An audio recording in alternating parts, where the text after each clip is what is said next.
My 11 Circle presents Cricbuzz Live. Quite the run fest that we expected, but strangely not quite the storm of sixes that just shows that even without hitting them out of the park, enough boundaries, enough running to get a monumental 223 for 2 for Kings 11 Punjab, and it will be the highest ever run chase successful in the IPL if Rajasthan are to go and register 2 points in this game. Let's quickly remind you of who were the personnel who got the runs on the board. Mayank Agarwal, with two friends really batting together from Bangalore, Mayank Agarwal and Rahul. 69 of 54 was Rahul playing second fiddle today to his friend.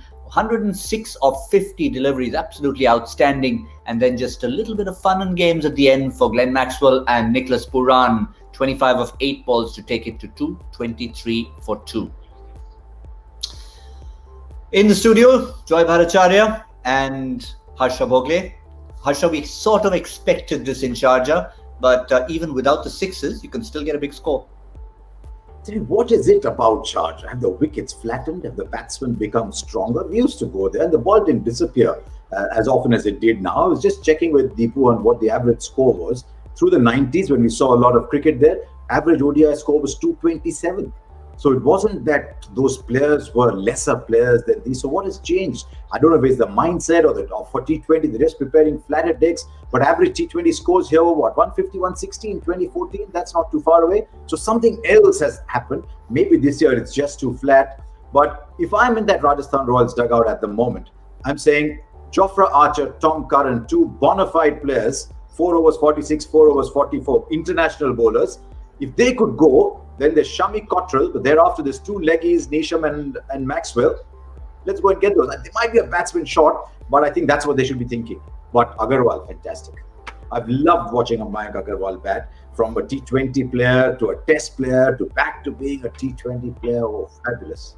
Yeah, that range, Joy, I think is what Harsha just hit the nail on the head. A guy who's gone and made his test debut at the MCG on Boxing Day. It's completely different from what he's done today, and these are sensational figures. 10 fours, 7 sixes. Sixes, of course, we were going to expect them, but the first shot that he hit, I think just stepping down over extra cover for 6 set the tone for the innings. No, absolutely. In fact, the first season of Cricbuzz that we did in 2018, I was, I used to call him Cinderella because he would do these really pretty 20-25s and he'd get out just like Cinderella at midnight used to run. And all I can say is that every good fairy tale has a happy ending. So there's a happy ending to this. I'm delighted because, even those days you could see in that 25-30 the class of the shot making, the time he has. And the fact that he's now got it together and putting together this absolutely amazing record, whether it's a first class cricket, which is where he scored a mountain of runs to come into test cricket, then test cricket, and then T20 cricket. I'm just delighted for the man because he's always had the talent.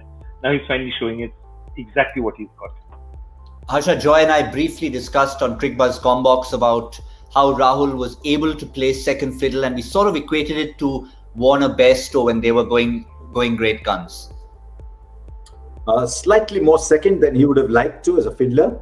69 or 54. He might have wanted to go a little quicker than that. But I mean, what can you complain about? When you made 223, you don't worry. Also, they didn't want to lose too many wickets, get 2 overs, quiet overs slipped in. So from that point of view, I think absolutely fine. Yeah, it's fantastic to see that number out there, right? 100, how many did they manage? 183. Yeah, fantastic. And those two we mentioned, Bairstow and Warner, are actually up there, and a very interesting combination in between in Gigi and Chris Lynn, Joy. Yeah. That was an experiment that could have proved to be a very dangerous experiment, considering that, Gautam Gambhir is so good against spin, so you can't put on the spinner very early. Chris Lynn can really hammer fast bowlers. It just didn't work out. I think they could have stayed with that combination for a while. But just staying here, there are 2 things that you'll notice. One is, we actually had 3 quiet late overs. The 16th, 17th and 18th overs were relatively quiet. They went for 6, 7 and 9 runs. And the reason was, of course, the 2 of them got out, but they looked tired. And here's what I want to say. It's not that these guys are not fit or these guys are not guys who exercise and stay fit. It's just that 5 months of staying away from the game, everybody, by that 16th, 17th over, they were flat out. You could make out they were very the shots that they were hitting, they were not being able to hit them that well. And that's actually it's a result of the pandemic rather than the fact that these two guys are as fit as anyone you'll see in Indian cricket. So it's interesting, and just told on them. Yeah.